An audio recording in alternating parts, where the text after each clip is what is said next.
Buonasera e ben ritrovati con l'informazione flash di New Sicilia. I principali titoli di questo pomeriggio. Un incidente mortale è avvenuto a Randazzo, nel Catanese. A perdere la vita un giovane alla guida del suo scooter che sarebbe stato travolto da un'auto. È la seconda giovanissima vittima catanese nel giro di poche ore. A Palermo, in via Ribera, nei pressi del tribunale, un uomo è precipitato mentre stava camminando su un marciapiedi per via del cedimento di una vecchia grata di ferro, trasportato in gravi condizioni al pronto soccorso. L'attore Richard Gere sarà sentito il prossimo 6 ottobre come teste di parte civile al processo Open Arms in corso a Palermo. Il dibattimento vede imputato Matteo Salvini, accusato di sequestro di persone e rifiuto di atti d'ufficio.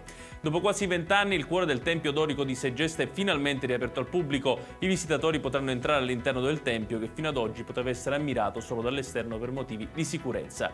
Chiudiamo con il meteo. Domani ancora bel tempo in Sicilia, con le temperature che aumenteranno sensibilmente, specialmente nella zona occidentale, dove si toccheranno i 40 gradi, allerta incendi a Trapani.